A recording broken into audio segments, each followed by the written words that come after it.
नमस्कार, मैं हूं प्रवीण गौतम। दोस्तों, एमपी चुनाव में दो चेहरों पर सबसे ज्यादा दबाव है। एक है सीएम शिवराज सिंह चौहान और दूसरे हैं ज्योतिरादित्य सिंधिया। शिवराज सिंह चौहान को टेंशन इस बात की है कि आखिरकार बीजेपी ने सीएम फेस क्यों नहीं बनाया, और ज्योतिरादित्य सिंधिया पर यह दबाव है कि उनके बूते बीजेपी को कितनी सीटें मिलेगी, क्योंकि ग्वालियर चंबल संभाग में बीजेपी की हालत खराब है, जो कि ज्योतिरादित्य सिंधिया का गढ़ माना जाता है। और इसीलिए ज्योतिरादित्य सिंधिया को अब पब्लिक पर भी गुस्सा आने लगा है, टेंशन इतनी बढ़ गई है।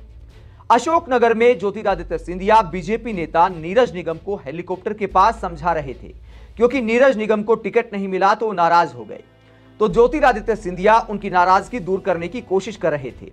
इतने में पब्लिक पहुंच जाती है, ज्योतिरादित्य सिंधिया के साथ सेल्फी लेने की रिक्वेस्ट करती है। तो देखिए ज्योतिरादित्य सिंधिया को किस तरह गुस्सा आ जाता है। जरा वीडियो आप देखिए कि ज्योतिरादित्य सिंधिया किस तरह गुस्सा करते हैं। अरे पीछे हो जाओ यार, पीछे हो गया। अब नहीं ये क्या हो रहा है भैया, चलो चलिए चलिए, ये नहीं होता हेलीकॉप्टर, चलिए। तो दोस्तों, आपने देखा कि सुरक्षा कर्मियों की बजाय ज्योतिरादित्य सिंधिया ने खुद मोर्चा संभाल लिया पब्लिक को हटाने के लिए, क्योंकि प्राइवेट मीटिंग में दखलंदाजी कर दी पब्लिक ने। वो नाराज नेता को समझा रहे थे कि पब्लिक फोटो खिंचाने पहुंच गई। पब्लिक को नहीं पता था कि महाराज टेंशन में है, क्योंकि अब की बार ग्वालियर चंबल संभाग में ज्योतिरादित्य सिंधिया की बजाय कांग्रेस का दबदबा दिखाई दे रहा है। इस पूरे इलाके की बात करें तो खासकर ज्योतिरादित्य सिंधिया के खिलाफ भी पब्लिक में जबरदस्त गुस्सा है।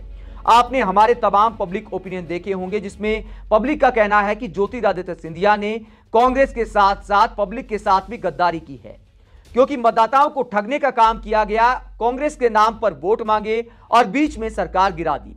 इसीलिए ज्योतिरादित्य सिंधिया ज्यादा टेंशन में दिखाई दे रहे हैं, क्योंकि अगर ग्वालियर चंबल संभाग में और जहां पर भी उनके समर्थक नेताओं को टिकट दी गई है या नहीं दी गई है, वहां पर अगर बीजेपी की ज्यादा सीटें नहीं आती हैं तो बीजेपी में ज्योतिरादित्य सिंधिया का कद छोटा होता चला जाएगा। पहले भी बहुत सारे लोग कटाक्ष कर रहे हैं कि आखिरकार ज्योतिरादित्य सिंधिया का कांग्रेस में जितना सम्मान था, क्या वो बीजेपी में है।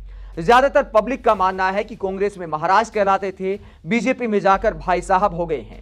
अमित शाह और पीएम मोदी की चापलूसी करनी पड़ रही है, जबकि राहुल गांधी के बगल में खड़े होकर बराबरी का सम्मान दिया जाता था।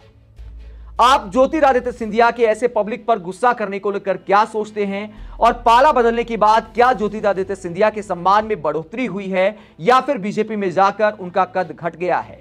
कमेंट बॉक्स में अपनी राय जरूर दें। अगर आप हमारी पत्रकारिता को पसंद करते हैं तो थैंक्स के ऑप्शन का इस्तेमाल करें, चैनल को लाइक करें, सब्सक्राइब करें। नमस्कार।